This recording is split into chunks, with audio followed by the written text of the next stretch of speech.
Vou contar pra vocês a história do dia que a minha amiga pediu pra eu trocar o biquíni que eu estava usando porque ela estava com ciúmes do marido dela. E fica aqui a história nova. Bom, eu conheci essa minha amiga através do meu marido. Ele tinha um amigo que era muito amigo dele e ele começou a namorar com essa mulher e depois se casou com ela. Então, quando ele inseriu ela na vida dele, automaticamente ele já apresentou para o meu marido, que era o melhor amigo dele. Então a gente acabou se conhecendo e fomos criando uma amizade, sabe? A gente não era melhores amigas, a gente era amigas. Enfim, a gente fazia muitos programas, sabe? Eles frequentavam muito a nossa casa, a gente frequentava muito a casa deles. Na verdade, eles vinham mais pra nossa porque aqui tinha uma piscina. Então, constantemente a gente fazia churrascos e eles vinham pra cá, tomar banho de piscina e tudo. Assim, eu sempre fui uma pessoa que sempre me cuidou muito, sabe? Tipo, me cuidei pra caramba mesmo, adorava e tal. Só que eu tinha uma barriguinha que não saía nem com reza braba, gente. Era exercício, era dieta e tal, mas tinha uma barriguinha ali que não saía de jeito nenhum. E o sonho na minha vida era fazer lipo. Então eu e meu marido, a gente teve 2 filhos. E quando a gente decidiu que nós não teríamos mais filhos, foi no momento em que eu me coloquei pra fazer todas as cirurgias que eu queria. Então eu fiz lipo e coloquei silicone, né? Eu me ajeitei toda. Meu marido sempre me apoiou nisso, ele nunca foi contra. Meu marido nunca também foi muito ciumento, até porque eu não dava motivos pra ele ter ciúme de mim, então ele sempre me apoiou muito nisso. Enfim, logo depois que eu fiz todas essas cirurgias, né, passei pelo processo de recuperação e tudo, teve um dia que o meu marido chamou eles pra virem na nossa casa pra gente fazer um churrasco, tomar banho de piscina e tudo, e foi a primeira vez que eu usei um biquíni. Eu sempre usava maiô, justamente porque eu tinha essa barriguinha que me incomodava, mas essa foi a primeira vez que eu usei um biquíni. Só que ainda assim eu me sentia meio desconfortável, eu não tava acostumada, então eu coloquei um biquíni, que fique muito claro que eu não coloquei fio dental nem nada, era um biquíni, tipo, normal, e eu coloquei uma saída de praia, tipo assim, por cima. Essa parte aqui minha tava mostra, porque a saída de praia, ela cobria os meus braços e cobria a minha costa. Então eu tava desse jeito dentro da minha casa, né, na minha piscina. E essa minha amiga, né, a mulher do amigo do meu marido, ela sempre usava maiô. Ela não tinha um corpo feio, tá? Muito pelo contrário, ela era uma pessoa muito bonita. Enfim, meu marido convidou eles pra vir na nossa casa e tal. E quando eles chegaram, eu cumprimentei tudo, levei eles pra área da piscina. E quando eu fui pra lá, eu já estava com o biquíni e com a saída de praia. Eu percebi que ela me deu uma olhada assim muito feia, tipo, uma olhada muito estranha, mas eu não falei nada, né? E nisso, o marido dela passou a tarde toda me olhando. Gente, ele passou a tarde toda e ele me secava, sabe? E aquilo tava me incomodando muito. Tanto que teve um momento em que eu fui e fechei a minha saída de praia. Eu não fiquei com ela aberta, eu fechei porque eu estava me sentindo desconfortável. Mas ainda assim ela era um pouco transparente, né? Até que teve um momento que eu fiquei super incomodada e que eu falei ao meu marido que eu ia entrar pra trocar de roupa, né? E nisso, quando eu vim entrando, essa minha amiga veio logo atrás de mim. E aí ela me parou no meio da cozinha, começou a puxar um papo assim muito nada a ver lá comigo, até que ela me solta assim. Bate no portão aqui de casa, vou lá atender. É uma feira no nome do meu marido. Aí eu, gente, mas meu marido nem falou que ia fazer feira e ele não é nem de costume de fazer essas feiras grandes, sabe? Mais de R$ 1.000.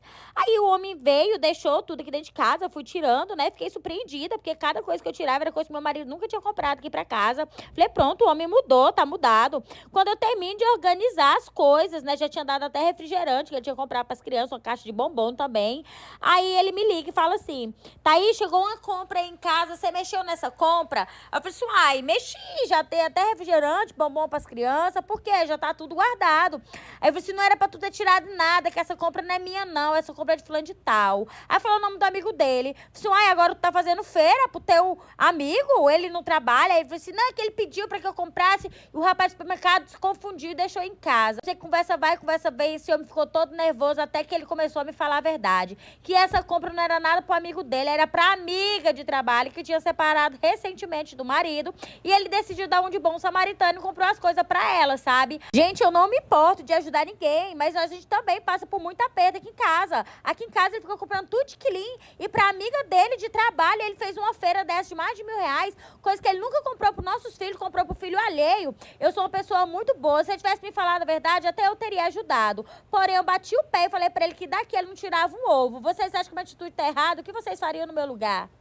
A filha do meu marido tem 13 anos, mas só vivia nas farras, no show e nas gandaias. Quando ela vinha aqui pra casa, eu avisava o pai dela que aquilo era errado. Uma menina de menor sair pras festas e chegar a hora que queria. E ele dizia que eu não me metesse, que a filha era dele e não minha. E como eu não tinha filho, eu não tinha direito de abrir o bico. Pois pouco mais de um mês, a bicha apareceu aqui prenha, com a barriga na boca. A mãe dela botou ela pra fora de casa e meu marido achou de trazer a filha dele pra aqui. Meu perfil oficial é Casinha da Mica. Quando foi ontem, me chamou pra conversar, dizendo que era pra mim sair do meu serviço, pra acompanhar a filha dele nos postos de saúde, nas consultas consulta porque ela é de menor. Eu falei pra ele como é a história, meu irmão, de jeito nenhum. E na hora da sua filha tá no bem bom, ela não pensou que era de menor. Agora ela que cria responsabilidade outra, o pai é você. E ela tem mãe viva. E eu não vou tá fazendo papel de mãe de seu ninguém que você disse que eu não era mãe dela. Então pronto, vai se danar pra lá. Já tem uma semana que ele não fala comigo. Diga aí, meu povo, vocês acham que eu tenho que sair do meu trabalho pra tomar conta da minha enteada adolescente? Deixa aqui nos comentários. Eu quero ver meus seguidores engajando nesse vídeo. Sou do estado da Bahia. E meu nome é Casinha da Mica em todas as plataformas digitais. Tchau, tchau. Um abraço. Eu prometi que eu vou ser uma mulher, sabe? Uma mulher mais calma, uma esposa compreensível. Você fez café? Porque fiz, amor, tá aqui, meu anjo. Eu quero ser uma pessoa, sabe, que o meu marido tenha orgulho, que eu seja uma pessoa calma, que respire fundo. Tá ali, amor, bem ali, debaixo do pano. Respire antes de falar, sabe? Não quero ser aquela mulher que tudo fala alto, aquela mulher que... Você sabe, fez o que pra comer? O cuscuz, amor, tá ali o cuscuz. Eu quero ser uma pessoa assim, sabe, que zen. Assim, que nossa, como aquela mulher é uma mulher calma. E o prato, amor, onde tá o prato? Tá bem aqui, amor, o prato. Aquela mulher que fica assim, aquela mulher calma, que aí as pessoas olham assim, nossa, que mulher calma, parece que ela tá medicada, sabe? Amor, tem manteiga? Eu não sei onde tá, mas eu não consigo, gente. O problema é esse homem. Eu não consigo. Como é que eu vou ser calma se ele é assim? É só você arrumar as coisas direitinho, amor.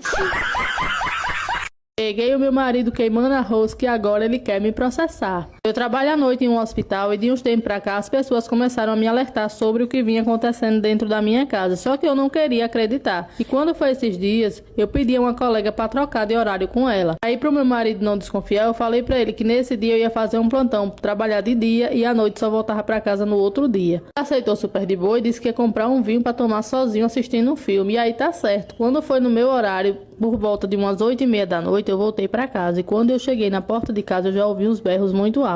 E aí eu entrei dentro de casa no passinho da tartaruga pra ninguém ouvir. Quando eu abri a porta do meu quarto, tava lá a cena mais linda do mundo, pra não dizer o contrário. Meu marido e o amigo dele enroscado, queimando arroz com um do outro. E aí eu fiz uma pequena filmagemzinha antes que eles me vissem, né? E espalhei nos grupos da família. E quando é agora o bonitão do meu ex-marido disse que vai me processar porque eu gerei pra ele um grande constrangimento. A família dele ficou todo mundo passado de vergonha porque ninguém acreditava numa situação daquela, ninguém imaginava e que ninguém aceita ele dentro de casa. Diz aí o que vocês fariam nessa situação.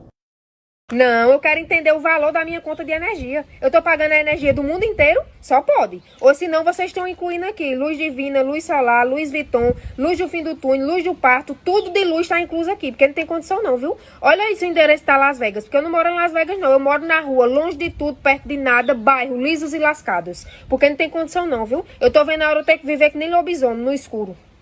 Minha mãe me chamou de vadia por engravidar por engano. Depois aconteceu o mesmo com ela. Minha mãe nunca me deixou esquecer que eu arruinei minha vida tendo meu filho Henrique quando eu tinha 16 anos. Ela me acordava para a escola dizendo: bom dia para a vadia que não conseguiu fechar as pernas e destruiu todo o futuro por 5 minutos de diversão. Todos os dias ela me lembrava de que eu era uma vergonha para a família e que tinha vergonha de mostrar o rosto na igreja.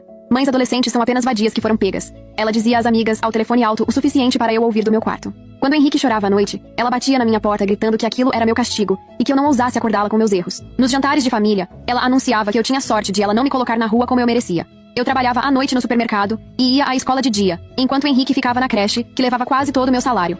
Mamãe me cobrava aluguel pelo meu quarto de infância e me fazia comprar minha própria comida e fraldas, mesmo ganhando bem como enfermeira. Ela dizia para todos na igreja que era uma santa por deixar sua filha vadia morar em casa em vez de me deixar sem teto, como outros pais fariam. Quando eu tirava notas máximas, ela dizia que não importava, porque mães adolescentes não vão para a faculdade, e eu trabalharia no salário mínimo para sempre.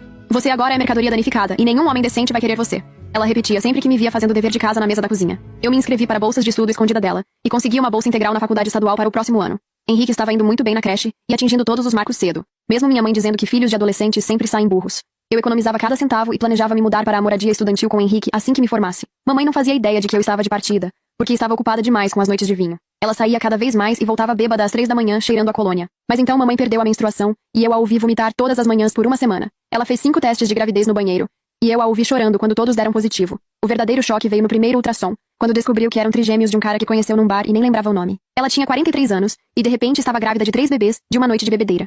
Isso não pode estar acontecendo comigo. Ela chorava enquanto eu dava café da manhã para Henrique. Mamãe começou a entrar em pânico quando os médicos disseram que trigêmeos eram uma gravidez de alto risco, especialmente para alguém da idade dela. De repente, a mulher que me chamava de vadia todos os dias era agora uma mãe solteira de trigêmeos, sem ideia de quem era o pai. Ela ficou furiosa quando contou para a igreja e ouviu cochichos sobre justiça poética e o que vai e volta. Até suas amigas começaram a evitá-la. E as mulheres que antes criticavam a mim, agora criticavam a ela.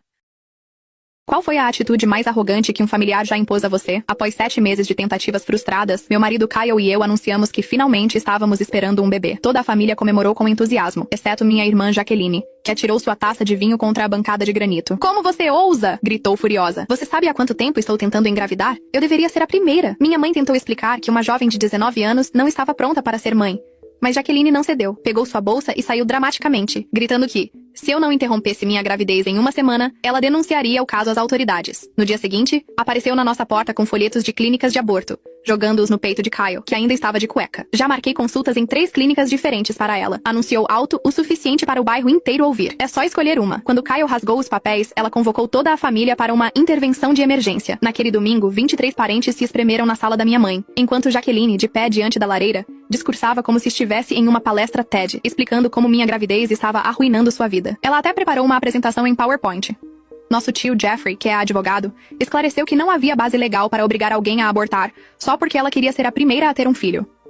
Com lágrimas nos olhos, ela apontou para mim e jurou que, se eu não interrompesse a gravidez até segunda-feira, nunca mais falaria conosco. Todos os 23 responderam em uníssono. Tchau, Felícia! Ela saiu chorando e não tivemos notícias dela por meses. Aos 7 meses de gravidez, durante meu chá de bebê, a porta se abriu com um estrondo. Era Jaqueline. Ela entrou exibindo uma barriga proeminente, vestindo uma camiseta com os dizeres "Primeiro neto a caminho". O silêncio tomou conta da sala. Minha mãe deixou o faca do bolo cair. Surpresa, anunciou, girando para exibir sua gravidez. Engravidei logo após aquela reunião horrível em que todos me traíram. Faltam 10 semanas para o parto. Ninguém ficou impressionado. Para provocá-la, mencionei que meu parto seria em 8 semanas. Seu rosto ficou vermelho de raiva. Ela agarrou meu braço e sussurrou que as datas não importavam, pois ela garantiria que seu bebê nascesse primeiro. Então saiu sem dar chance de resposta. Na terça-feira, minha mãe me ligou aos prantos. A colega de quarto de Jaqueline revelou que ela estava tomando substâncias ilegais, compradas em um site da Romênia, para induzir um parto prematuro, colocando a vida do bebê em risco só para dar à luz antes de mim. Jaqueline estava na UTI, mas não por causa das substâncias. Ao que parece, ela contatou uma mulher pelo Craigslist, cuja mãe havia sido parteira nas Filipinas, e pagou para que fizesse uma cesariana em seu apartamento. A mulher recusou, alertando que Jaqueline estava com apenas 31 semanas, mas minha irmã ameaçou se cortar com facas de cozinha se não fosse ajudada. Elas usaram ferramentas esterilizadas com vodka. Jaqueline perdeu tanto sangue que um vizinho notou a poça sob a porta do apartamento. O bebê milagrosamente sobreviveu, mas estava roxo e mal respirava. Ambos quase morreram na ambulância. O bebê foi levado para a UTI neonatal com um respirador e Jaqueline precisou de uma histerectomia total.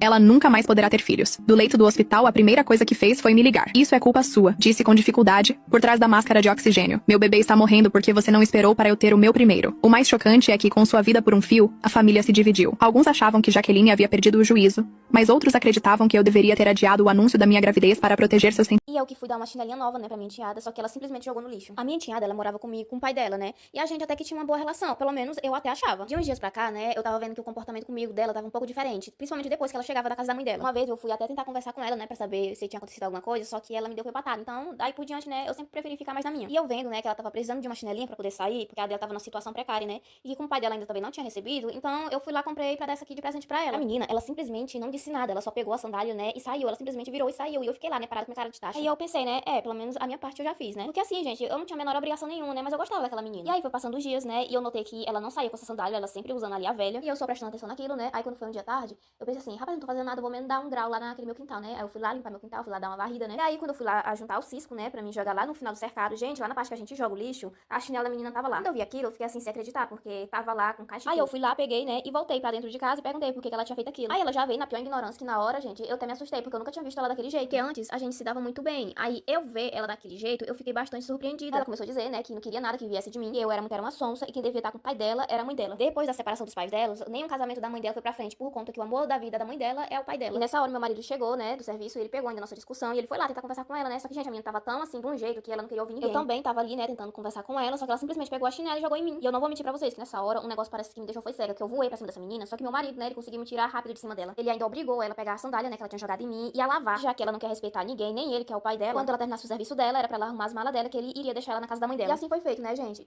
Mas eu vou falar a verdade pra vocês, eu tô aqui, mas eu tô pensando seriamente em me separar, porque casar com uma pessoa que já tem filho é problema demais.